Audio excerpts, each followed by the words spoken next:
नमस्कार दोस्तों, आप सभी का स्वागत है हमारे नए हॉरर पॉडकास्ट में। दोस्तों, आज का यह एपिसोड रघुवीर जी की कहानी पर आधारित है। अब यह पूरी कहानी आप रघुवीर जी की ही नज़र से सुनेंगे। कहानी शुरू करने से पहले एक छोटी सी रिक्वेस्ट है। अगर आप चैनल पर नए हैं तो चैनल को सब्सक्राइब करें और हाई पॉइंट देकर अपना सपोर्ट ज़रूर दिखाएं। और अगर आप चाहते हैं कि वीडियो में आपका नाम लिया जाए तो कमेंट में अपना नाम और शहर ज़रूर लिखें। तो अब बिना समय गंवाए चलिए कहानी की शुरुआत करते हैं। नमस्कार दोस्तों, मेरा नाम रघुवीर है और मैं उत्तर प्रदेश के प्रयागराज का रहने वाला हूँ। पेशे से मैं एक ट्रक ड्राइवर हूँ और जो लोग इस पेशे से जुड़े हैं वे जानते हैं कि हमारी ज़िंदगी कैसी होती है। कभी एक शहर तो कभी दूसरे राज्य तक का लंबा सफ़र, दिन रात सड़कों पर गुजरता वक्त और ट्रक की केबिन ही हमारा दूसरा घर बन जाती है।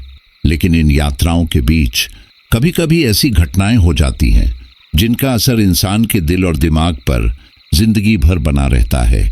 और आज मैं आपको अपने जीवन की उसी एक घटना के बारे में बताने जा रहा हूं जिसे मैं चाह कर भी भुला नहीं पाया हूं। आज भी जब रात के सन्नाटे में वह बात याद आ जाती है तो दिल घबराने लगता है। अकेले अंधेरे में निकलने से डर लगता है और इसी वजह से मैं आज भी अपने कमरे की लाइट जलाकर ही सोता हूँ। अब तो मैंने रात में ट्रक चलाना भी लगभग छोड़ ही दिया है, जबकि पहले मुझे रात की ड्राइविंग सबसे ज्यादा पसंद थी। उस एक घटना ने मुझे इस कदर बदल दिया कि अब टीवी पर कोई डरावना सीरियल देखने की भी हिम्मत नहीं होती। जबकि पहले मैं भूत प्रेत जैसी बातों का मजाक उड़ाया करता था और अगर कोई इन बातों का जिक्र भी करता तो हंसकर टाल देता था। लेकिन आज उनके नाम से ही बेचैनी होने लगती है। ये घटना करीब 3 साल पहले की है, जब सावन का महीना चल रहा था और पहाड़ों में रुक रुक कर बारिश हो रही थी।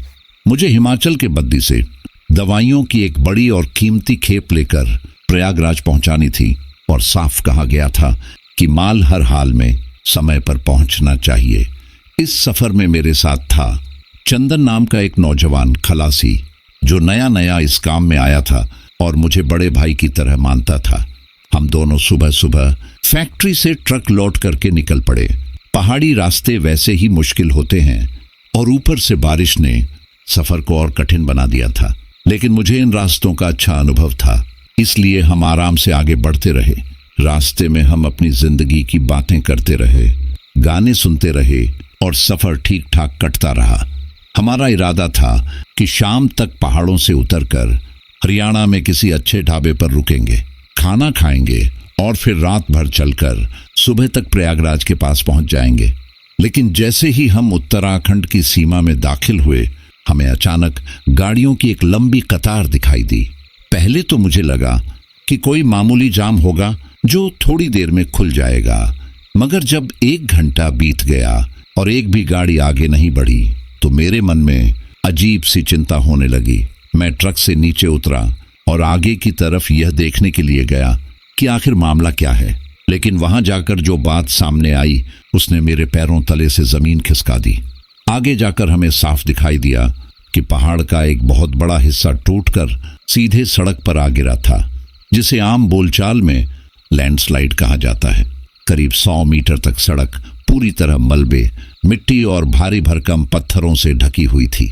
मौके पर आर्मी के जवान और स्थानीय प्रशासन की टीम मौजूद थी, लेकिन उन्होंने 2 टूक शब्दों में बता दिया कि इस रास्ते को साफ होने में कम से कम 2 दिन लग जाएंगे। यह सुनते ही मेरे और चंदन के पैरों तले जमीन खिसक गई, क्योंकि 2 दिन का मतलब था कि दवाइयों की वह कीमती खेप समय पर नहीं पहुंचेगी और हमें लाखों का नुकसान झेलना पड़ेगा। मैंने परेशान होकर सिर पकड़ लिया कि अब क्या किया जाए। बद्दी वापस लौटने का कोई मतलब नहीं था और यहाँ 2 दिन तक फंसे रहना हमारे लिए नामुमकिन था। आसपास खड़े सभी ड्राइवर बेचैन थे और कुछ लोगों ने वहीं इंतजार करने का फैसला भी कर लिया था। लेकिन मेरे लिए यह रास्ता आसान नहीं था।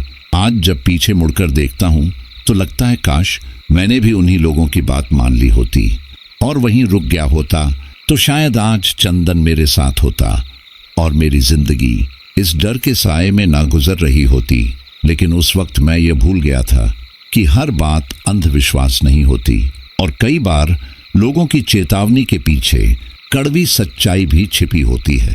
तभी चंदन ने मुझसे कहा कि उस्ताद, यहाँ खड़े रहने से कुछ नहीं होगा, क्यों ना किसी से कोई दूसरा रास्ता पूछ लिया जाए। उसी समय पास में खड़े एक स्थानीय आदमी ने हमें सलाह दी और कहा कि यहाँ से करीब 10 किमी पीछे एक गांव पड़ता है जिसका नाम देवकुंड है। वहां से एक पुराना रास्ता जंगल के अंदर से होकर कालागढ़ नाम की जगह पर निकलता है और वही रास्ता आगे जाकर नेशनल हाईवे से मिल जाता है। रास्ता थोड़ा लंबा और काफी सुनसान है, लेकिन कम से कम आपका एक दिन जरूर बच जाएगा। चंदन को उसकी बात जमी और उसने मुझसे कहा कि यहाँ सड़ने से तो बेहतर है कि हम वही रास्ता पकड़ लें। थोड़ा जोखिम जरूर है, लेकिन माल वक्त पर पहुंच सकता है। मेरा दिल इस फैसले के लिए तैयार नहीं था, क्योंकि अनजाने और सुनसान रास्तों से मुझे हमेशा से अजीब सा डर लगता था और मेरे तजुर्बे ने मुझे सिखाया था कि शॉर्टकट अक्सर सबसे ज्यादा खतरनाक साबित होते हैं। लेकिन उस वक्त कंपनी का दबाव और चंदन की जिद के आगे मुझे झुकना पड़ा और यह सोचकर कि शायद ऊपर वाला हमारी मदद करेगा, मैंने ट्रक को मोड़ दिया और उस अनजान रास्ते की तरफ बढ़ चला। यह फैसला मेरी जिंदगी की सबसे बड़ी भूल बनने वाला था। काश मैंने उस आदमी की बात पर भरोसा न किया होता तो शायद मेरे साथ वह सब ना हुआ होता। जब हम देवकुंड गांव पहुंचे और उस रास्ते पर ट्रक मोड़ा जहां एक पुराना सा जंग लगा बोर्ड टंगा हुआ था, तब शाम के करीब 5 बज चुके थे। सूरज पहाड़ों के पीछे ढलने लगा था और जंगल का घना अंधेरा धीरे धीरे सड़क को अपने आगोश में ले रहा था। वो सड़क नाम की तो पक्की थी, लेकिन बहुत पुरानी और जगह जगह से टूटी हुई। दोनों तरफ इतने घने पेड़ खड़े थे कि दिन में भी वहां सूरज की रोशनी पहुंचना मुश्किल लगता होगा। जैसे जैसे हम आगे बढ़ते गए, जंगल और ज्यादा डरावना और सघन होता चला गया। चारों तरफ झींगुरों की आवाज गूंज रही थी और उसके अलावा कोई दूसरी आवाज नहीं थी। पिछले 1 घंटे से हमें ना कोई इंसान दिखा था और ना ही कोई दूसरी गाड़ी। अब चंदन के चेहरे पर भी डर साफ नजर आने लगा था। उसने मुझसे घबराई हुई आवाज में कहा कि उस्ताद, यह रास्ता तो खत्म होने का नाम ही नहीं ले रहा, कहीं हम गलत दिशा में तो नहीं निकल आए। मैंने उसे ढांढस बंधाते हुए कहा कि चिंता मत कर। उस आदमी ने साफ कहा था कि यह रास्ता सीधे हाईवे पर ही जाकर मिलेगा, बस नजर बनाए रख। लेकिन सच यह था कि मेरे चेहरे पर भी बेचैनी साफ झलक रही थी और दिल किसी अनहोनी के डर से बैठा जा रहा था। तभी अचानक ट्रक ने जोरदार झटका खाया और एक अजीब सी आवाज के साथ इंजन बंद हो गया। मैंने फौरन चाबी घुमाई, कई बार सेल्फ मारा, लेकिन ट्रक स्टार्ट नहीं हुआ। चंदन घबरा कर बोला कि अब यह कैसी नई मुसीबत आ गई। मैंने भी परेशान होकर कहा कि पता नहीं, लगता है आज का दिन ही भारी है। मैंने टॉर्च उठाई और नीचे उतरकर ट्रक को चेक करने लगा। बोनट खोला, इंजन देखा, लेकिन कोई साफ खराबी नजर नहीं आई। फिर भी ट्रक जान लेने का नाम नहीं ले रहा था। तब तक पूरी तरह रात हो चुकी थी और चारों ओर घना अंधेरा फैल चुका था। ऊपर से बादल और ज्यादा काले होकर गड़गड़ाने लगे थे। माहौल और भी डरावना हो गया था। चंदन ने धीमी आवाज में कहा, रघुवीर भाई, लगता है हम बहुत बुरी तरह फंस गए हैं। आसपास ना कोई गांव दिख रहा है, ना कोई ढाबा जहां रात गुजारी जा सके। हम दोनों की हालत खराब हो चुकी थी, क्योंकि इस वीरान जंगल में मदद की कोई उम्मीद नजर नहीं आ रही थी। तभी मेरी नजर कुछ दूरी पर पेड़ों के झुरमुट के पीछे एक हल्की पीली रोशनी पर पड़ी, जैसे कोई बल्ब या लालटेन जल रही हो। उस घुप अंधेरे में वह रोशनी हमारे लिए उम्मीद की एक किरण बन गई। मैंने चंदन से कहा, चलो वहां चलकर देखते हैं, शायद कोई घर या छोटी सी बस्ती मिल जाए जहां से मदद मिल सके। नहीं तो कम से कम रात गुजारने की जगह तो मिल ही जाएगी, क्योंकि इस वक्त किसी मैकेनिक का मिलना नामुमकिन था। हम दोनों ने ट्रक में ताला लगाया और उस रोशनी की ओर पैदल बढ़ चले। करीब 15 मिनट चलने के बाद हम एक पुरानी और जर्जर सी जगह के सामने पहुंचे, जो किसी ढाबे जैसी लग रही थी। ढाबा ज्यादा बड़ा नहीं था, लेकिन उसकी हालत देखकर लग रहा था कि वह बरसों से उजाड़ पड़ा है। दीवारों पर काई जमी हुई थी और जगह जगह से प्लास्टर झड़ चुका था। बाहर एक ही पीला बल्ब लटका हुआ था, जिसकी मध्यम रोशनी उस डरावने माहौल को और स्याह बना रही थी। एक लकड़ी के बोर्ड पर धुंधले और मिटते हुए अक्षरों में लिखा था, मोहन राम ढाबा। मुझे समझ नहीं आ रहा था कि ऐसी खंडहर जैसी जगह में आखिर कौन रहता होगा, लेकिन हमारे पास कोई और विकल्प भी नहीं था। हिम्मत जुटाकर मैंने दरवाजे पर आवाज दी कि अंदर कोई है। भीतर से कोई जवाब नहीं आया। मैंने फिर से थोड़ा जोर से पुकारा। कुछ पल बाद दरवाजा चरमराहट की आवाज के साथ धीरे धीरे खुला और सामने एक बूढ़ा आदमी खड़ा था, जिसकी उम्र करीब 70-75 साल के आसपास रही होगी। उसने मैला सा कुर्ता पायजामा पहन रखा था, दाढ़ी बिखरी हुई थी और आंखें अंदर धंसी हुई थी, जो उस पीले बल्ब की रोशनी में अजीब तरह से चमक रही थी। पता नहीं क्यों, लेकिन उसके बिल्कुल पास खड़े होते ही मुझे अंदर से कुछ बहुत गलत सा महसूस होने लगा। उस बूढ़े आदमी ने रूखे लहजे में पूछा कि तुम लोग कौन हो और इस वक्त यहाँ क्या कर रहे हो? मैंने हाथ जोड़कर उसे पूरी बात बता दी कि कैसे हम रास्ता भटक गए, ट्रक खराब हो गया और हमें बस एक रात के लिए सिर छुपाने की जगह चाहिए। वह बूढ़ा हमें सिर से पैर तक घूरता रहा और फिर होठों पर अजीब सी मुस्कान लाकर बोला कि अंदर आ जाओ, मुसाफिरों के लिए उसके दरवाजे हमेशा खुले रहते हैं। मजबूरी में हम दोनों भीतर चले गए, लेकिन अंदर का नजारा बाहर से भी ज्यादा अजीब और डरावना था। चारों तरफ मकड़ी के जाले थे और हवा में सीलन व सड़ांत की भारी बदबू फैली हुई थी। उस बूढ़े ने इशारे से हमें एक कोने में रखी बेंच पर बैठने को कहा और खुद चूल्हे की तरफ चला गया। चंदन ने मेरे कान में फुसफुसाकर कहा कि उस्ताद, मुझे ये जगह और यह आदमी बिल्कुल ठीक नहीं लग रहा, हमें यहां से निकल जाना चाहिए। मैंने उसे डांटते हुए कहा कि पागल मत बन, इस घने अंधेरे जंगल में कहां जाएंगे और ट्रक भी खराब है, सुबह होते ही निकल जाएंगे। कुछ देर बाद वह बूढ़ा आदमी, जिसने अपना नाम कृष्ण लाल बताया, हमारे लिए खाना लेकर आया। थाली में 2 मोटी रोटियां और एक अजीब सी दिखने वाली सब्जी थी। भूख बहुत लगी थी, इसलिए हमने खाना शुरू कर दिया, लेकिन चंदन ने एक निवाला लेते ही कहा कि उस्ताद, इस सब्जी का स्वाद कुछ अजीब सा है। मैंने उसे चुप करा दिया कि मुफ्त का खाना है, ज्यादा नखरे मत कर, जंगल में इतना भी बहुत है। हालांकि सच यह था कि मुझे भी उस सब्जी में अजीब सा कसैलापन और तेज बदबू महसूस हो रही थी, जिससे मेरा मन घबरा रहा था। फिर भी भूख के आगे मैंने ध्यान नहीं दिया। खाना खत्म होने के बाद कृष्णा लाल ने हमें पीछे बने एक छोटे से कमरे में सोने भेज दिया। कमरा बेहद गंदा और बदबूदार था। जैसे ही हम चारपाई पर लेटे, हमारी आंखें भारी होने लगी और मुझे लगा यह दिन भर की थकान का असर है, लेकिन असल में वह उस खाने का असर था। मुझे हल्की नींद आने ही वाली थी कि चंदन उठकर बोला, रघुवीर भाई, मुझे बाथरूम जाना है। उसने बाहर जाकर आवाज लगाई, लेकिन कोई जवाब नहीं आया।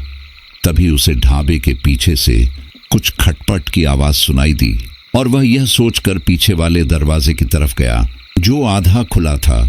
उसने दरवाजा खोला और बाहर चला गया। उसके कुछ ही पल बाद वह दरवाजा जोरदार आवाज के साथ अपने आप बंद हो गया। उस आवाज से मेरी नींद पूरी तरह उड़ गई। मैंने देखा कि चंदन कमरे में नहीं है। मैंने उसे आवाज दी, लेकिन कोई जवाब नहीं आया। उस अंधेरे और बदबू से भरे कमरे में मैं अकेला खड़ा था और मेरा दिल किसी भयानक अनहोनी के डर से जोर जोर से धड़कने लगा था, क्योंकि जैसे मैंने बताया था कि कैसे मैं और चंदन रास्ता भटक कर जंगल में पहुंचे। ट्रक खराब हुआ और मदद की तलाश में हम उस पुराने ढाबे तक आ गए, जहां कृष्णा लाल नाम के बूढ़े ने हमें पनाह दी थी। लेकिन सच्चाई यह थी कि उस शैतान बूढ़े ने हमारे खाने में कुछ मिला दिया था और जैसे ही हम सोने के लिए कमरे में गए, चंदन बाथरूम जाने का बहाना बनाकर बाहर निकला और फिर कभी वापस नहीं लौटा। उसके बाहर जाते ही ढाबे का पिछला दरवाजा एक तेज धमाके के साथ बंद हो गया और उसी आवाज से मेरी नींद पूरी तरह टूट गई। मैं उस अंधेरे और बदबू से भरे कमरे में अकेला था और मेरा दिल किसी भयानक अनहोनी की आशंका से इतनी तेज धड़क रहा था कि मुझे अपनी सांसें तक सुनाई दे रही थी। कमरे में चंदन को ना देखकर मेरे मन में एक अजीब सी दहशत घर कर गई। मैंने फिर आवाज लगाई, चंदन, ओए चंदन, कहाँ है तू? लेकिन मेरी आवाज उस पुराने कमरे की सीलन भरी दीवारों से टकराकर वापस लौट आई। बाहर से कोई जवाब नहीं आया। मुझे लगा शायद वह बूढ़ा कृष्ण लाल बाहर हॉल में होगा, इसलिए मैं कमरे से निकलकर बाहर गया। लेकिन वहां सन्नाटा पसरा हुआ था।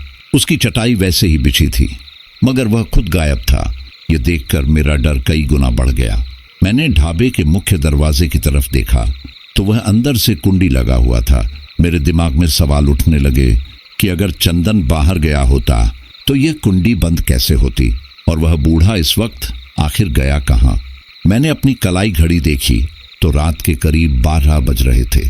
बारिश थम चुकी थी, लेकिन बाहर अब भी बादलों की दूर की गड़गड़ाहट और जंगल के कीड़े मकोड़ों की डरावनी आवाजें उस सन्नाटे को और भारी बना रही थी।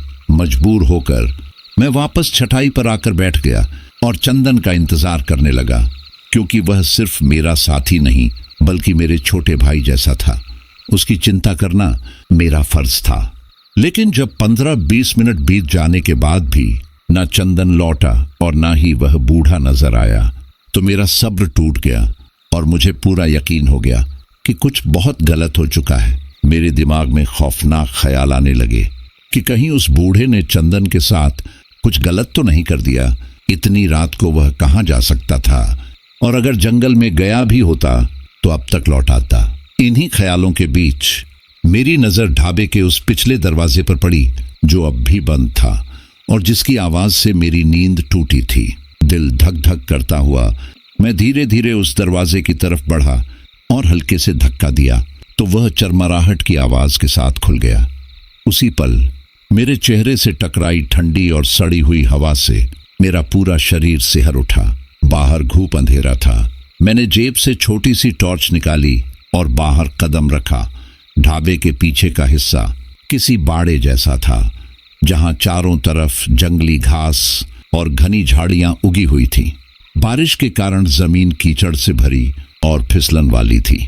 मैंने टॉर्च की रोशनी चारों ओर घुमाते हुए चंदन को पुकारा, लेकिन तभी मेरी नजर कीचड़ में आधी ढंसी हुई एक चीज पर पड़ी। पास जाकर देखा तो वह चंदन की ही चप्पल थी।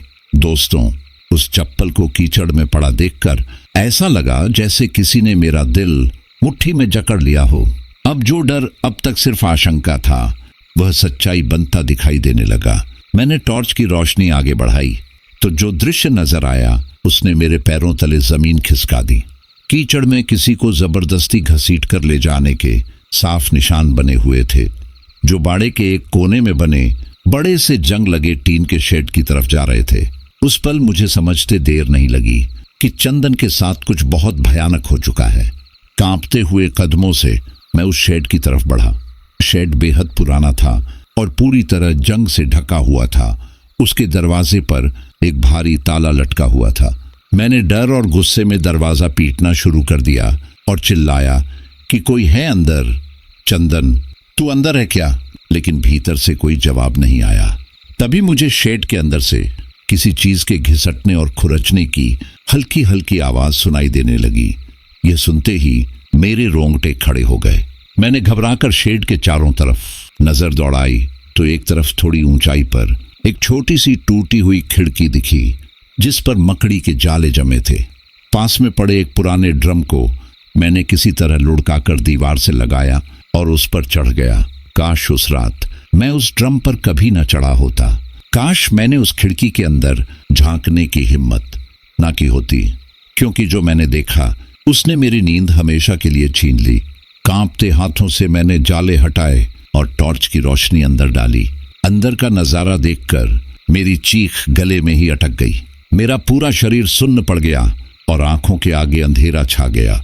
शेड के अंदर जमीन पर चंदन की लाश पड़ी थी।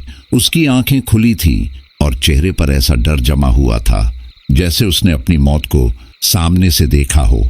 लेकिन इससे भी ज्यादा डरावना वह मंजर था जो उसकी लाश के पास चल रहा था। बूढ़ा कृष्णलाल चंदन के पास बैठा हुआ था और वह अकेला नहीं था।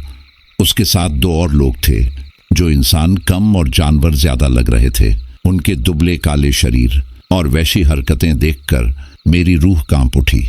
वे तीनों मिलकर चंदन की लाश को नोच नोच कर खा रहे थे। उसके शरीर से मांस के टुकड़े उखाड़ रहे थे और खाते वक्त जानवरों की तरह गुर्रा रहे थे। उस घिनौने और अमानवीय दृश्य को देखकर मुझे उल्टियां आने लगी और मेरा संतुलन बिगड़ गया। मैं लगभग उस ड्रम से नीचे गिर ही गया था। मेरा दिमाग सुन्न पड़ चुका था और मुझे अपनी आंखों पर यकीन नहीं हो रहा था कि कोई इंसान इतना हैवान भी हो सकता है। तभी शायद मेरे हिलने से ड्रम से हल्की सी आवाज निकल गई। अंदर बैठे कृष्णलाल ने अचानक सिर उठाया। उसकी आंखें अंधेरे में किसी जंगली जानवर की तरह चमक रही थी और उसका मुंह मेरे दोस्त चंदन के खून से सना हुआ था। उसने सीधे उस खिड़की की तरफ देखा जहां मैं खड़ा था। एक पल के लिए वक्त जैसे थम गया। हमारी नजरें मिली और उसकी आंखों में मैंने अपनी मौत साफ देख ली। उसके चेहरे पर एक शैतानी मुस्कान फैल गई। मैं डर के मारे ड्रम से कूद पड़ा और पूरी ताकत लगाकर ढाबे के सामने की तरफ भागा। मेरे दिमाग में बस एक ही ख्याल था कि किसी भी तरह अपने ट्रक तक पहुंचूं और इस जहन्नुम से निकल जाऊं। मैं भाग रहा था, लेकिन हर कदम पर ऐसा लग रहा था जैसे मेरे पैर कीचड़ में धंसते जा रहे हो और मौत मेरे पीछे दौड़ रही हो। जैसे ही मैं ढाबे के कोने से मुड़ा तो देखा कि कृष्णलाल पहले से ही वहां खड़ा था और यह देखकर मैं सन्न रह गया कि वह बूढ़ा इतनी तेजी से यहां कैसे पहुंच गया। उसके हाथ में एक बड़ी जंग लगी कुल्हाड़ी थी जिस पर ताजा खून साफ नजर आ रहा था। वह जहरीली हंसी हंसते हुए बोला कि कहां जा रहा था नाम? यहां जो आता है वह वापस नहीं जाता। अपने दोस्त को अकेला छोड़कर कैसे भाग रहा था? अब तुम दोनों साथ में ही देवी मां का भोग बनोगे। मैंने घबराकर पास पड़ी एक लकड़ी उठाई और खुद को बचाने की कोशिश की, लेकिन उस बूढ़े में किसी जंगली जानवर जैसी ताकत थी। उसने एक ही झटके में मेरे हाथ से लकड़ी छीन ली और मुझे जमीन पर दे मारा। मैं मजबूत शरीर का आदमी हूं, लेकिन उस बूढ़े की ताकत के सामने बिल्कुल बेबस हो गया था।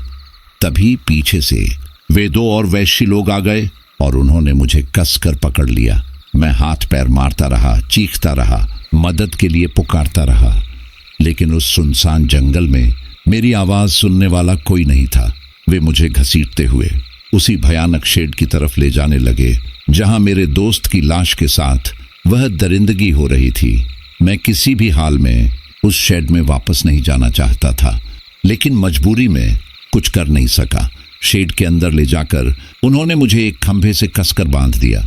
मेरी आंखों के सामने चंदन की लाश पड़ी थी और उसे देखते ही मेरा कलेजा बैठा जा रहा था। तभी कृष्णलाल ने कुल्हाड़ी उठाई और धीरे धीरे मेरी तरफ बढ़ने लगा। उसकी आंखों में एक अजीब सी चमक और पागलपन था। मैंने डर के मारे अपनी आंखें बंद कर ली और अपनी मौत का इंतजार करने लगा। मुझे लगा अब सब खत्म हो चुका है। मैंने आपको बताया कि कैसे उस शैतान कृष्णलाल और उसके वैश्य साथियों ने मुझे उसी खौफनाक शेड में बांध दिया था।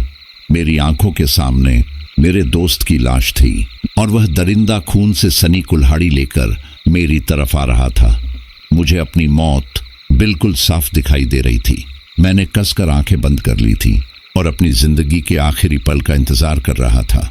मेरा दिल इतनी तेज धड़क रहा था जैसे कोई तेज रफ्तार ट्रेन दौड़ रही हो और मुझे अपने ही खून के बहने की आवाज कानों में सुनाई दे रही थी। मैं बस उस पल का इंतजार कर रहा था जब कुल्हाड़ी मेरे शरीर को चीर देगी। 1 सेकंड बीता, फिर 2, फिर कई सेकंड निकल गए, लेकिन कुछ नहीं हुआ। जब काफी देर तक कोई हलचल नहीं हुई तो मैंने डरते डरते आंखें खोली और देखा कि किशन और लाल मेरे सामने ही खड़ा था, लेकिन उसने कुल्हाड़ी नीचे कर ली थी। उसके खून से सने चेहरे पर एक घिनौनी मुस्कान थी, जैसे वह मेरे डर का मजा ले रहा हो। वह हंसते हुए बोला कि इतनी जल्दी क्या है मरने की? अभी तेरी बारी नहीं आई। देवी मां को बलि शुभ मुहूर्त में ही चढ़ाई जाती है और वह मुहूर्त कल सुबह सूरज उगने से ठीक पहले का है। तब तक तू अपने दोस्त के हाल पर आंसू बहाता रहा। यह सुनते ही मेरे होश उड़ गए, क्योंकि मौत तो तय थी, लेकिन कुछ घंटों की मोहलत के साथ। और दोस्तों, यकीन मानिए, उस इंतजार का डर मौत से भी कहीं ज्यादा भयानक था। यह किसी वरदान से कम और एक भयानक श्राप से ज्यादा लग रहा था, क्योंकि अब हर गुजरता पल मुझे अपनी दर्दनाक मौत के और करीब ले जा रहा था। और वह भी अपने ही दोस्त के कातिलों के साथ उसी की लाश के पास बंधे हुए। कृष्णन लाल के वे दोनों साथी, जो इंसान से ज्यादा किसी जंगली जानवर जैसे दिखते थे, अब भी चंदन की लाश के आसपास बैठे गुर्रा रहे थे। और उस मंजर को देखकर मेरी रूह कांप रही थी। अपने ही दोस्त के शरीर के साथ हो रही उस दरिंदगी को आंखों के सामने देखना और कुछ ना कर पाना मुझे अंदर ही अंदर तोड़ रहा था। तभी किशन लाल ने जमीन पर पड़ा मांस का एक टुकड़ा उठाकर उन दोनों की तरफ ऐसे फेंक दिया जैसे कोई अपने पालतू जानवरों को खाना डालता हो। और वे दोनों उस टुकड़े पर भूखे भेड़ियों की तरह झपट पड़े और आपस में लड़ने लगे। घिन और गुस्से से कांपती आवाज में मैंने उससे पूछा कि तू कौन है और यह सब क्यों कर रहा है। तब वह फिर उसी डरावनी हंसी के साथ बोला कि वह मां काली का सेवक है और वे दोनों उसके गण हैं जिन्हें इंसानी दुनिया ने ठुकरा दिया है, इसलिए अब वे उसी के साथ रहते हैं। उसने कहा कि वे मां को खुश करने के लिए इंसानों की बलि देते हैं और बदले में मां उन्हें ताकत देती है। इस रास्ते से गुजरने वाले कई मुसाफिर पहले भी यहाँ आए हैं और सब मां के चरणों में समर्पित हो चुके हैं। उसका कहना था कि चंदन तो बहुत किस्मत वाला था जो सीधे मां का भोग बना और अब अगली सुबह सूरज निकलने से पहले मेरी बारी होगी। यह कहकर उसने एक बार फिर मुझे घूरा और अपने साथियों को इशारा किया। वे तीनों चंदन की बची खुची लाश को घसीटते हुए शेड से बाहर ले गए और जाते जाते कृष्णलाल ने बाहर से दरवाजे पर ताला जड़ दिया। अब मैं उस अंधेरे, ठंडे और बदबूदार शेड में बिल्कुल अकेला था। जमीन पर चंदन का खून जमकर काला पड़ चुका था और एक कोने में इंसानी हड्डियों का छोटा सा ढेर पड़ा था, जिसे देखकर समझ आ रहा था कि मुझसे पहले कितने बदनसीब यहाँ अपनी जान गंवा चुके होंगे। उन हड्डियों को देखते ही मेरा दिल बैठने लगा। मुझे बस इतना पता था कि मेरे पास कुछ ही घंटे हैं, लेकिन यह समझ नहीं आ रहा था कि अपनी जान कैसे बचाऊं। मेरे हाथ पैर इतनी कसकर बंधे थे कि जरा सा हिलने पर रस्सी खाल में धंस जाती थी। डर के मारे पसीना बह रहा था, जबकि वहां नमी और ठंडक थी। बार बार मेरी आंखों के सामने मेरी पत्नी और मेरे 2 छोटे बच्चों का चेहरा आ रहा था और मैं मन ही मन भगवान से जिंदगी की भीख मांग रहा था। मुझे अपनी उस गलती पर गहरा पछतावा हो रहा था जब मैंने चंदन की बात मानकर उस सुनसान रास्ते पर ट्रक मोड़ दिया था। मैं पूरी तरह टूट चुका था और बेबस होकर रो रहा था। इन्हीं ख्यालों में डूबा हुआ था कि अचानक मुझे शेड के कोने में पड़े कबाड़ के ढेर के पास से किसी चीज के खुरचने की आवाज सुनाई दी। पहले तो मुझे लगा कोई चूहा होगा, लेकिन वह आवाज बार बार आ रही थी, जैसे कोई अंदर से बाहर निकलने की कोशिश कर रहा हो। मैंने घबराई हुई आवाज में पूछा कि मैं उस शैतान से चाबी कैसे लाऊंगा जब वह हर वक्त अपने उन 2 नरभक्षी साथियों के साथ रहता है। तब देविका ने बेहद शांत लेकिन भरोसे से भरे स्वर में कहा कि इस वक्त उसकी चिंता मत करो, क्योंकि अभी कृष्णलाल और उसके गण अपने पूजा पाठ और तांत्रिक क्रियाओं में लगे होंगे और सुबह होने से पहले वे वापस नहीं आएंगे। उसने मुझे बताया कि मुझे अभी ढाबे में जाना है और उसके कमरे में चारपाई के नीचे एक छोटा सा थैला रखा है जिसमें कुछ खास जड़ी बूटियां हैं। अगर मैं उन्हें खा लूं तो कुछ घंटों के लिए मेरे शरीर में इतनी ताकत आ जाएगी कि मैं कृष्णलाल और उसके दरिंदों का सामना कर सकूं। उसके यह कहते ही मेरे मन में एक पल के लिए डर उठा कि अगर मैंने इसे आज़ाद कर दिया तो कहीं यह आत्मा मुझे ही नुकसान न पहुंचा दे। लेकिन जैसे उसने मेरे मन की बात पढ़ ली हो, वह बोली कि मुझ पर भरोसा करो, मैं भी इस कैद से मुक्ति चाहती हूँ और अगर तुम मेरी मदद करोगे तो मैं वादा करती हूँ कि तुम्हें यहाँ से सही सलामत बाहर निकाल दूंगी। उसने यह भी कहा कि मेरे पास ज्यादा वक्त नहीं है और जो भी करना है तुरंत करना होगा। मैं पूरी तरह असमंजस में था, लेकिन उसकी बातों में मुझे अजीब सी सच्चाई महसूस हो रही थी और मुझे यह भी पता था कि कृष्णलाल मुझे किसी भी हाल में जिंदा नहीं छोड़ेगा। इसीलिए मैंने फैसला किया कि एक बार देविका की बात मानकर देखना ही आखिरी रास्ता है। यही सोचकर मैंने उस भयानक शेड का दरवाजा, जो अंदर से बस अटका हुआ था, बहुत धीरे से खोला और अंधेरी रात में ढाबे की ओर बढ़ गया। यह एक ऐसा कदम था जिसमें जरा सी गलती का मतलब सीधी मौत था।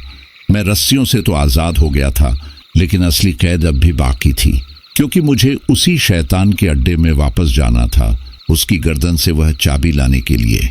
जैसे मैंने पहले बताया कि शेड में खुद को आज़ाद करने के बाद अब मेरे सामने सिर्फ वही रास्ता था जो देविका नाम की उस कैद आत्मा ने दिखाया था। मुझे ढाबे में कृष्णलाल के कमरे तक पहुंचना था और उसकी चारपाई के नीचे रखी उन जड़ी बूटियों को हासिल करना था जो मुझे उससे टकराने की ताकत दे सकती थी। मेरी जिंदगी और मौत का फैसला अब मेरे अगले कुछ कदमों पर टिका हुआ था, और आप सोच भी नहीं सकते कि उस वक्त मेरी हालत क्या थी। जिस जगह से मैं अपनी जान बचाकर भागा था, उसी मौत के कुएं में मुझे दोबारा उतरना पड़ रहा था। शेड का दरवाजा खोलते वक्त मेरे हाथ बुरी तरह कांप रहे थे। बाहर स्याह अंधेरा फैला हुआ था और जंगल की अनजान आवाजें मेरे दिल की धड़कनों को और तेज कर रही थी। हवा में पत्तों की हर सरसराहट पर ऐसा लग रहा था जैसे कृष्णलाल या उसके दरिंदे आसपास की झाड़ियों में ही छिपे मुझे देख रहे हो। डर के मारे मेरा गला सूख चुका था और हर सांस के साथ मौत का खौफ मेरे अंदर और गहराता जा रहा था। मैंने मन ही मन भगवान को याद किया और अपनी पत्नी तथा अपने दोनों छोटे बच्चों का चेहरा आंखों के सामने लाया, क्योंकि उन्हीं के लिए मुझे जिंदा रहना था। इसी सोच ने मुझे हिम्मत दी और मैं दीवारों व घनी झाड़ियों की आड़ लेते हुए दबे पांव ढाबे के पिछले दरवाजे तक पहुंच गया। मेरा हर कदम ऐसा लग रहा था जैसे मैं कांच के नुकीले टुकड़ों पर चल रहा हूं, जहां जरा सी आवाज मेरी मौत का संदेश बन सकती थी। किस्मत से वह दरवाजा अंदर से बंद नहीं था, सिर्फ भिड़ाया हुआ था। मैंने बिना कोई आहट किए बहुत धीरे से उसे खोला और चोर की तरह अंदर घुस गया। ढाबे के भीतर का अंधेरा बाहर से भी ज्यादा घना और दम घोटने वाला था। हवा में वही पुरानी सीलन, सड़न की गंध और उसके साथ मिली हुई एक अजीब मीठी सी बदबू थी, जिसे अब मैं पहचान चुका था कि वह ताजे इंसानी खून की ही गंध थी। और वही बदबू मेरी सांसों में घुसकर मुझे अंदर तक बेचैन और डरा रही थी। मुझे देविका की कही हुई बात याद आ रही थी कि कृष्णलाल का कमरा ढाबे के भीतर ही कहीं होगा, लेकिन अंदर हर तरफ एक जैसा ही अंधेरा पसरा हुआ था और कुछ समझ नहीं आ रहा था कि किस तरफ जाऊं। मैं अंदाजे से उस दिशा में बढ़ा जहां चूल्हा और खाना बनाने की जगह थी, क्योंकि मेरा मन कह रहा था कि मालिक का कमरा उसी के आसपास होगा। मैं दीवारों पर हाथ फेरता हुआ अंधेरे में रास्ता टटोलते हुए धीरे धीरे आगे बढ़ रहा था। तभी अचानक मेरा हाथ एक और दरवाजे से टकराया। मैंने सांस रोके बहुत हल्के से उसे धकेला और वह बिना आवाज किए खुल गया। जैसे ही दरवाजा खुला, अंदर से ऐसी तेज और सड़ी हुई बदबू का झोंका आया कि एक पल के लिए मेरा सिर घूम गया। ये कोई रहने का कमरा नहीं, बल्कि एक छोटा सा स्टोर रूम था। मैंने डर के मारे टॉर्च जलाने की हिम्मत नहीं की, लेकिन बाहर से चांद की जो हल्की और धुंधली रोशनी अंदर आ रही थी, उसमें जो कुछ दिखाई दिया वह मेरे रोंगटे खड़े करने के लिए काफी था। कमरे में पुराने ट्रक के टायर, खराब बैटरियां और तरह तरह का कबाड़ फैला हुआ था। लेकिन सबसे डरावनी चीज कमरे के एक कोने में पड़ा इंसानी कपड़ों का बड़ा सा ढेर था, जिसमें अलग अलग लोगों के कपड़े थे। किसी की कमीज, किसी की साड़ी, किसी की फटी हुई पैंट। और दोस्तों, उसी ढेर में मेरी नजर एक छोटे बच्चे के लाल रंग के स्वेटर पर पड़ी, जिस पर खून के गहरे काले धब्बे जमे हुए थे। वह दृश्य देखकर मेरा खून खौल उठा और दिल गुस्से, नफरत और बेबसी से भर गया, क्योंकि समझ आ गया था कि न जाने कितने बेगुनाह लोग और कितने परिवार इस शैतान की भूख का शिकार बन चुके होंगे और उस मासूम बच्चे का क्या कसूर रहा होगा। यह सोचते ही मेरा कलेजा कांप उठा और मैंने जल्दी से वह दरवाजा बंद कर दिया। कांपते कदमों से थोड़ा और आगे बढ़ा तो उसी स्टोर रूम के बिल्कुल बगल में एक और दरवाजा दिखा, जो अंदर से हल्का सा बंद था। और तभी मुझे पूरा यकीन हो गया कि यही कृष्णलाल का कमरा है। मैंने पहले दरवाजे पर कान लगाकर अंदर कोई आहट सुनने की कोशिश की, लेकिन भीतर पूरी तरह सन्नाटा था। पूरी हिम्मत जुटाकर मैंने कांपते हाथों से दरवाजा खोला और दोस्तों, अंदर का नजारा किसी इंसान के कमरे जैसा नहीं, बल्कि किसी शैतान की मांद जैसा लग रहा था। कमरा बहुत छोटा और तंग था, जिसमें एक पुरानी टूटी फूटी चारपाई पड़ी थी और एक कोने में मिट्टी के कुछ काले मटके रखे हुए थे। लेकिन असली डर तो तब लगा जब मेरी नजर कमरे की दीवारों पर गई, क्योंकि दीवारों पर कोयले और शायद खून से बनी अजीब अजीब डरावनी आकृतियां और निशान उकेरे हुए थे, जो किसी तांत्रिक की गुप्त साधना स्थली जैसे लग रहे थे। और कमरे के एक कोने में जमीन पर बनी एक छोटी सी बेदी पर एक असली इंसानी खोपड़ी रखी हुई थी, जिसके चारों ओर सिंदूर, हल्दी और जली हुई राख बिखरी पड़ी थी। यह सब देखकर मेरे पैरों तले से जमीन खिसक गई और मुझे एहसास हो गया कि मैं सच में किसी शैतान के अड्डे में घुस चुका हूं। अब मुझे पूरा भरोसा हो चुका था कि कृष्णलाल कोई साधारण अपराधी या सिर्फ नरभक्षी नहीं, बल्कि एक बेहद खतरनाक तांत्रिक है जो काली शक्तियों की साधना करता है। तभी मेरे दिमाग में देविका की बात गूंजने लगी कि चारपाई के नीचे एक थैला रखा है। मैं धीरे से घुटनों के बल जमीन पर बैठ गया और बिना कोई आहट किए सांस रोके हुए उस चारपाई की तरफ खिसकता चला गया। बेहद सावधानी से मैंने चारपाई के नीचे हाथ डाला तो मेरी उंगलियां मोटी धूल और मकड़ी के जालों में फंस गई। मैं अंधेरे में उस थैले को टटोलने लगा। तभी अचानक मेरा हाथ किसी ठंडी, खुरदरी और गोल चीज से टकरा गया। डर के मारे मैंने झटके से हाथ पीछे खींच लिया, लेकिन अगले ही पल हिम्मत जुटाकर दोबारा उसे छुआ तो मेरी रूह कांप उठी, क्योंकि वह एक और इंसानी खोपड़ी थी जिसे उसने अपने बिस्तर के नीचे छिपा कर रखा था।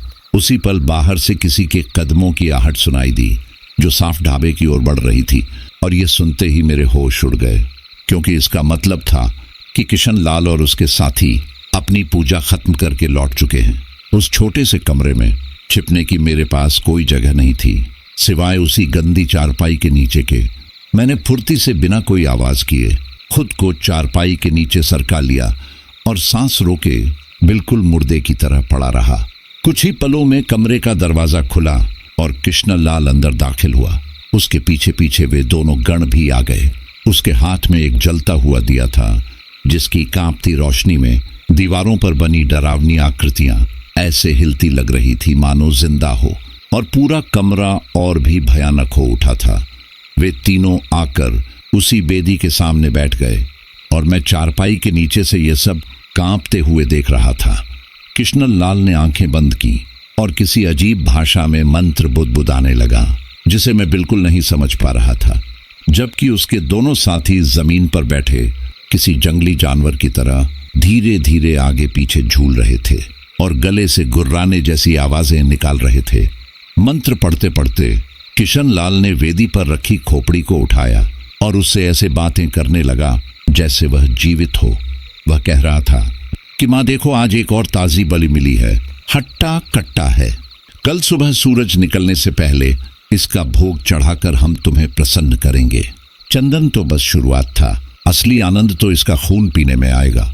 ये सुनकर मेरा पूरा शरीर डर और गुस्से से कांप उठा, क्योंकि मैं उस शैतान का असली वैशी रूप अपनी आंखों से देख रहा था। तभी उसी वक्त मेरा हाथ चारपाई के नीचे पड़े एक छोटे से कपड़े के थैले से टकराया और मैं समझ गया कि यही वही थैला है जिसके बारे में देविका ने मुझे बताया था।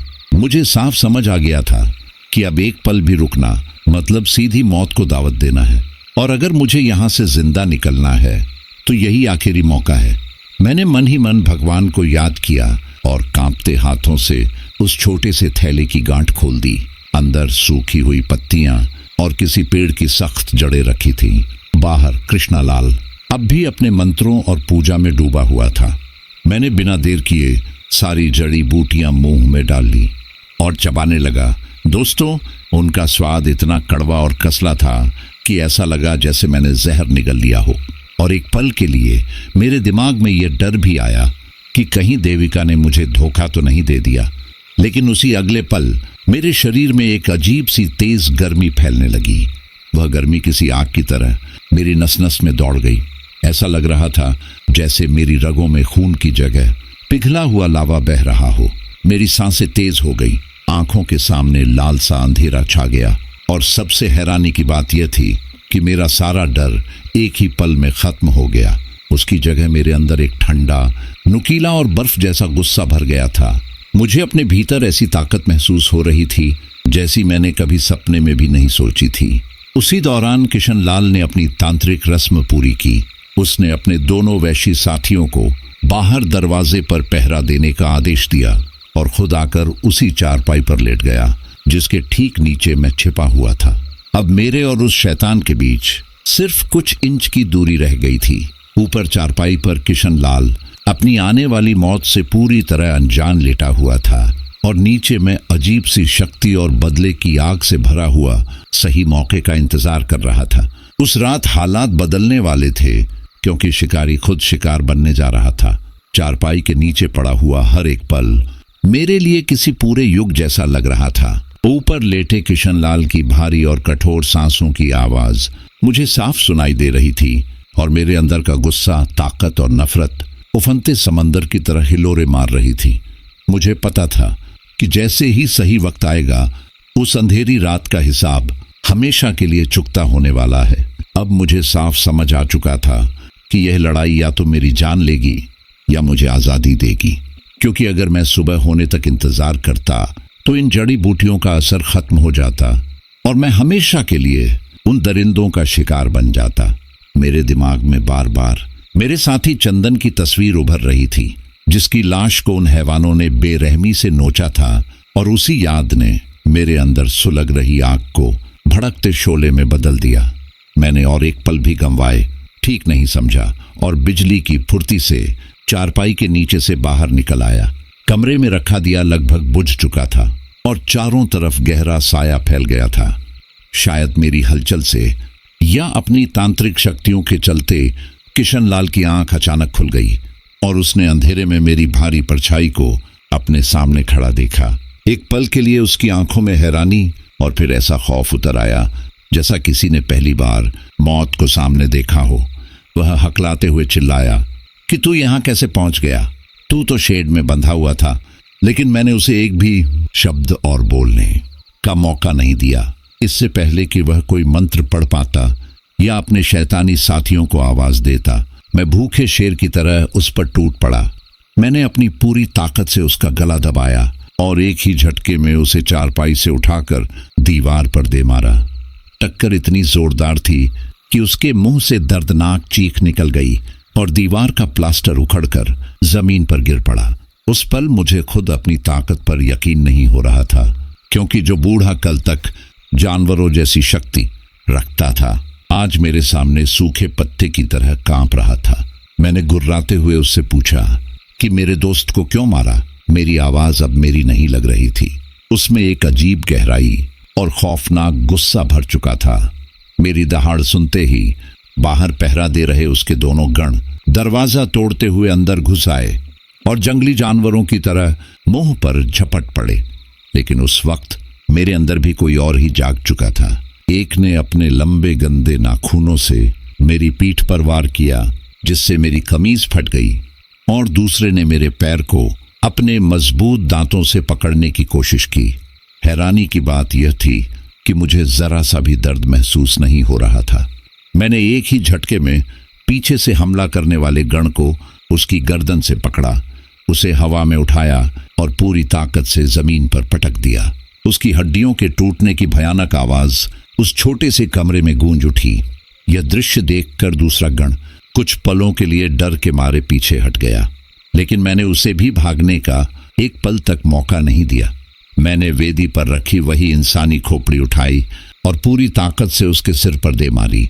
वह दरिंदा एक अजीब सी चीख निकालता हुआ वहीं ढेर हो गया और अब उस कमरे में सिर्फ मैं और किशनलाल बचे थे। वह जमीन पर पड़ा डर के मारे बुरी तरह कांप रहा था। मैं उसके सीने पर चढ़ गया और उसके गले में बंधे उस काले धागे को, जिसमें देविका के संदूक की चाबी थी, एक ही झटके में तोड़कर अपने हाथ में ले लिया। तभी वह गिड़गिड़ाते हुए बोला, मुझे छोड़ दे रघुवीर, मैं तुझे बहुत पैसा दूंगा, जो चाहेगा वह दूंगा, बस मुझे जाने दे। मैंने उसके गले को और कसते हुए कहा कि छोड़ूंगा जरूर, लेकिन इस दुनिया में नहीं। इतना कहकर मैं उसे अधमरी हालत में वहीं छोड़कर कमरे से बाहर दौड़ पड़ा, क्योंकि अब मेरा एक ही मकसद था, शेड में कैद देविका की आत्मा को आजाद करना। मैं पूरी ताकत से भागता हुआ शेड तक पहुंचा। घबराहट और शरीर में भरी उस अजीब शक्ति की वजह से मेरे हाथ कांप रहे थे, लेकिन फिर भी मैंने ताले में चाबी डाली और एक ही झटके में ताला खोल दिया। शेड के अंदर वही अंधेरा और सड़ी हुई मौत की बदबू भरी हुई थी। मैंने जोर से चिल्लाया, देविका, मैं आ गया, कहाँ हो तुम? तभी कोने में पड़े पुराने लकड़ी के संदूक से आवाज आई, यहीं हूं। रघुवीर, जल्दी करो, संदूक खोलो। मैंने झटके से संदूक का ढक्कन उठाया, लेकिन अंदर कोई लाश या कंकाल नहीं था, बल्कि एक छोटा सा बेहद खूबसूरत चांदी का ताबीज रखा था, जो उस घुप अंधेरे में भी हल्का हल्का चमक रहा था। तभी देविका की आवाज गूंजी, इसी ताबीज में मेरी आत्मा कैद है, इसे तोड़ दो, जमीन पर पटक कर तोड़ दो, जल्दी करो, वह शैतान आ रहा है। तभी शेड के दरवाजे पर खून से लथपथ किशनलाल आ खड़ा हुआ। उसके हाथ में एक जंग लगा त्रिशूल था और उसकी आंखों में नफरत और पागलपन भरा हुआ था। वह जोर जोर से कोई भयानक मंत्र पढ़ने लगा और चीख कर बोला, तुझे क्या लगा, तू मुझे खत्म कर देगा मूर्ख, मैं तुझे और इस चुड़ैल दोनों को अभी भस्म कर दूंगा। उसने त्रिशूल मेरी तरफ घुमाया और मंत्र फूंका। दोस्तों, उस पल मुझे ऐसा महसूस हुआ जैसे हवा में हजारों जलती सुइयां एक साथ मेरे शरीर में चुभ रही हो। असहनीय पीड़ा से मेरा शरीर टूटने लगा, जैसे कोई अदृश्य ताकत मेरी जान को खींच रही हो। मुझे साफ महसूस हो रहा था कि जड़ी बूटियों का असर अब तेजी से खत्म हो रहा है। तभी देविका की आवाज आखिरी बार पूरी ताकत से गूंजी, रघुवीर, इसे तोड़ दो अभी। मैंने अपनी बची हुई आखिरी ताकत समेटी, उस ताबीज को उठाया और पास पड़े एक बड़े पत्थर पर पूरी शक्ति से दे मारा। और जैसे ही वह ताबीज टूटा, उसमें से एक भयानक तेज सफेद रोशनी फूट पड़ी। रोशनी इतनी तीव्र थी कि मेरी आंखें अपने आप बंद हो गई और पूरा शेड मानो एक पल के लिए दिन की तरह चमक उठा। उस तेज उजाले के बीच से एक अत्यंत सुंदर स्त्री की आकृति प्रकट हुई, जिसने श्वेत वस्त्र धारण किए थे। वही देविका थी, जो अब पूरी तरह मुक्त हो चुकी थी। उस पवित्र प्रकाश से टकराते ही किशनलाल का सारा काला जादू जैसे झलकर राख हो गया। देविका ने गुस्से और पीड़ा से भरी नजरों से किशनलाल की ओर देखा और गूंजती हुई आवाज में कहा कि वर्षों तक तूने मुझे अपनी दास बनाकर रखा, अधर्मी, अब तेरे अंत का समय आ गया है। उसकी आवाज अब कमजोर नहीं बल्कि शक्तिशाली थी और पूरा शेड उससे थर्रा उठा। किशनलाल डर के मारे पीछे हटने लगा, लेकिन देविका की आत्मा बिजली की रफ्तार से उसकी ओर बढ़ी और सीधे उसके शरीर में समा गई। उसका शरीर बुरी तरह कांपने लगा। वह दर्द से चीखने चिल्लाने लगा, जैसे उसके भीतर कोई भयानक युद्ध चल रहा हो। और फिर एक आखिरी दिल दहला देने वाली चीख के साथ उसका शरीर आग की लपटों में गिर गया और कुछ ही पलों में राख के ढेर में बदल गया। उसके खत्म होते ही ढाबे में मौजूद वे दोनों गण भी हवा में उड़ती धूल की तरह बिखर गए। अब शेड में सिर्फ मैं और देविका की आत्मा बची थी। देविका ने मेरी ओर मुड़कर हाथ जोड़ते हुए कहा कि रघुवीर, तुम्हारा धन्यवाद, तुमने मुझे आज मुक्त किया है। अब तुम यहां से चले जाओ और कभी पीछे मुड़कर मत देखना, सुबह होने वाली है। इतना कहकर वह उसी सफेद रोशनी में विलीन हो गई और हमेशा के लिए शांत हो गई। मैं गहरे सदमे में खड़ा था। जड़ी बूटियों का असर पूरी तरह खत्म हो चुका था और अब मेरे घावों का दर्द, वो पूरी रात की थकान एक साथ टूट पड़ी थी। लड़खड़ाते कदमों से मैं शेड से बाहर निकला और बिना एक पल गंवाए उस डरावने जंगल को चीरता हुआ अपने ट्रक की ओर भागा। जब मैं ट्रक के पास पहुंचा तो पूर्व में सूरज की पहली किरण अंधेरे को चीरती हुई उग चुकी थी। मैंने कांपते हाथों से चाबी लगाई, भगवान को याद किया और इंजन स्टार्ट करने की कोशिश की। एक दो बार खांसने के बाद ट्रक की आवाज गूंजी और उस आवाज ने मुझे जैसे नई जिंदगी दे दी। मैंने बिना रुके ट्रक गियर में डाला और उस भयानक रास्ते से वापस मुड़ गया जहां से मैं आया था। मैंने अपनी पूरी जिंदगी में कभी इतनी तेज ट्रक नहीं चलाई थी और जब तक मैं मेन हाईवे पर नहीं पहुंच गया और दूसरी गाड़ियों की रोशनी नहीं दिख गई, मैंने एक बार भी पीछे मुड़कर देखने की हिम्मत नहीं की। तो दोस्तों, आपको हमारी यह कहानी कैसी लगी? अगर आप ऐसी और दिलचस्प कहानियां सुनना चाहते हैं तो हमारे चैनल को सब्सक्राइब करना बिल्कुल ना भूलें।